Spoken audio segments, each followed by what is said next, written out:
This is Real News Media TV, coverage you can trust. Please like, share, subscribe, and hit the notification bell. Select all for daily news updates. Full-blown gang conflict as 3 die in Rose Heights attack.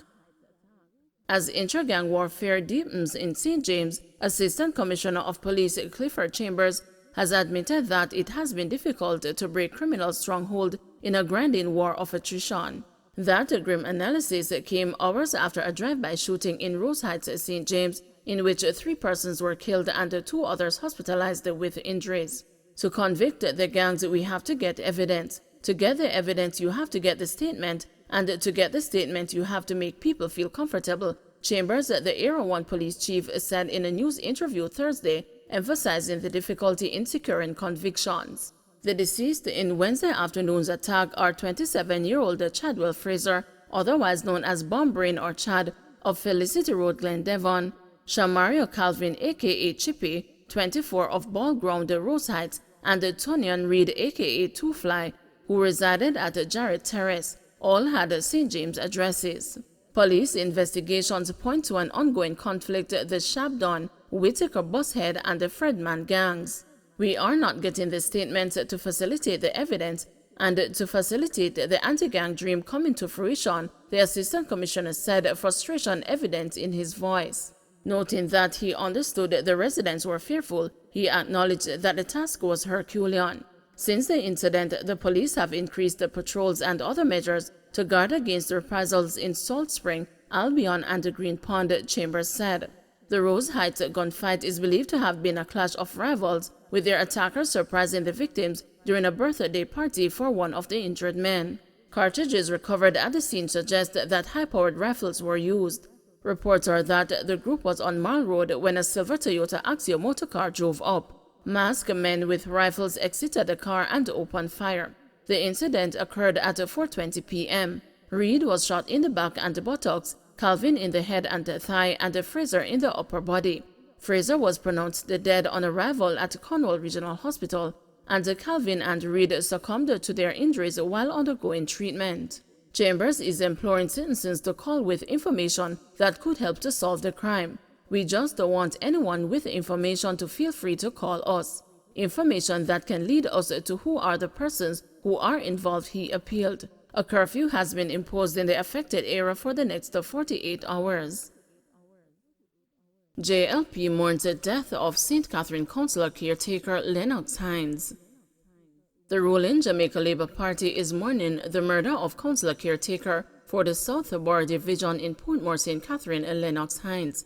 Hines was yesterday driving a white Honda CR-V in the company of a woman and his daughter when men traveling on a motorcycle opened the fire while he waited at the stoplight under the bridge at the entrance to the Portmore Toll Road. The woman was also shot, but police theorized that Hines was the target. His daughter, who is reportedly traumatized, escaped injury and was later released into the custody of her mother. JLP General Secretary Dr. Harris Chang called the killing tragic.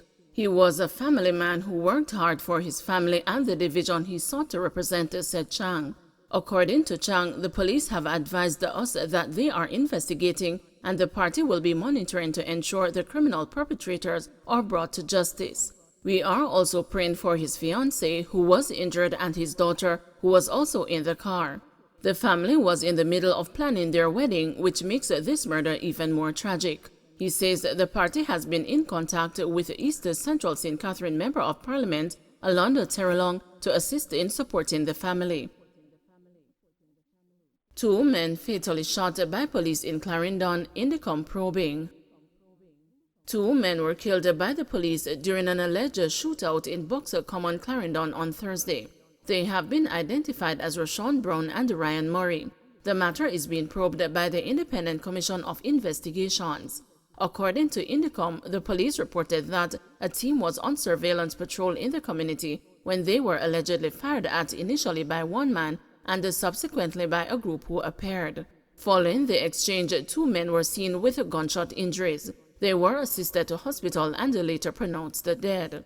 Indicom says all 5 concerned cops provided initial accounts to its investigators and were served with notices to submit statements and attend interviews related to the incident. Their service weapons were collected for processing and sealed.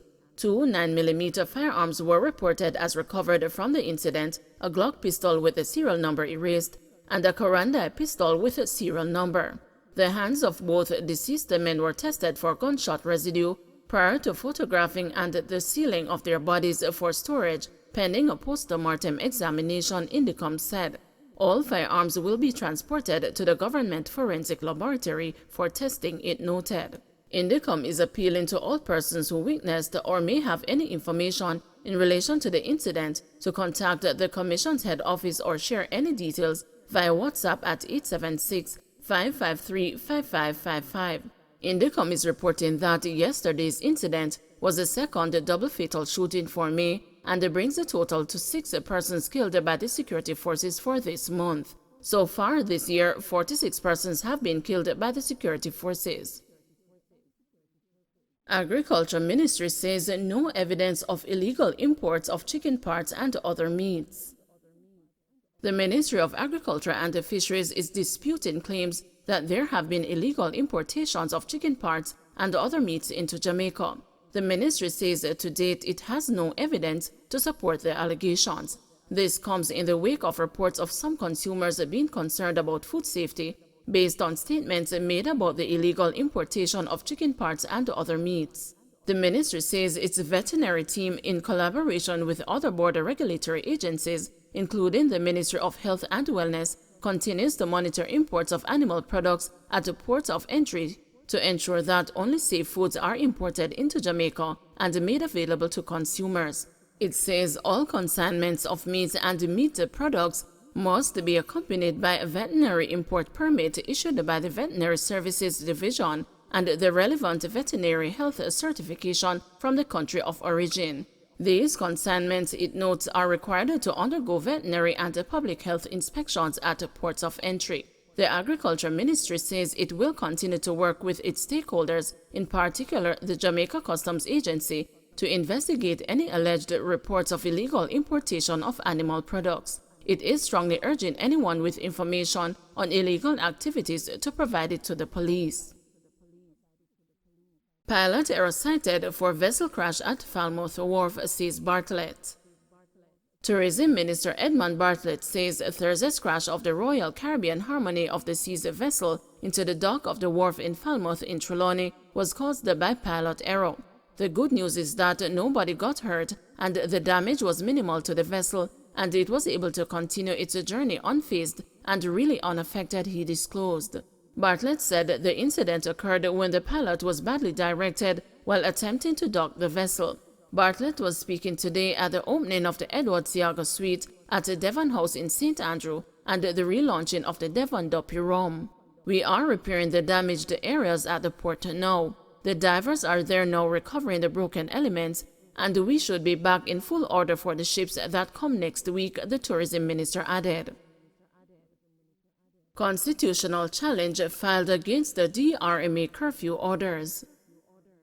A constitutional claim has been filed in the Supreme Court challenging the curfew hours which were imposed in 2021 and this year under the amended Disaster Risk Management Act.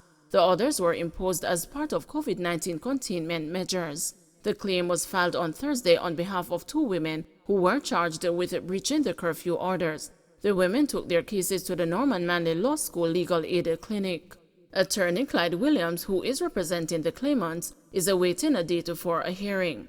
Mr. Williams told the news that the women want the Supreme Court to declare that the orders to remain at home on specified days, thereby altering the section of the Charter of Rights relating to freedom of movement, are void. You must rest it down for 3 months when you bring it first in the house. And then you must make it rest for another 3 months, you're still in the house, before you can vote on it, because you are in fact changing something that we say, boy, we not just look at it willy-nilly. And finally, you must get 2/3 of each of the house voting separately. And the question is, was the DRMA, the Disaster Risk Management Act, passed in accordance with the provisions in the Constitution that permit and allow for law to alter what we would call entrenched provisions, specially guarded and deeply entrenched provisions? The right to freedom of movement is an entrenched provision. And when we looked at Hansard, which is the official record of the court, the RNA didn't benefit at all from following that procedure. We're saying if the DRMA is to lawfully achieve these ends of altering certain entrenched provisions, and in this case, the right to freedom, it must have been passed in accordance with certain procedures. Don't forget to like, share, subscribe, and hit the notification bell. Select all for daily news updates.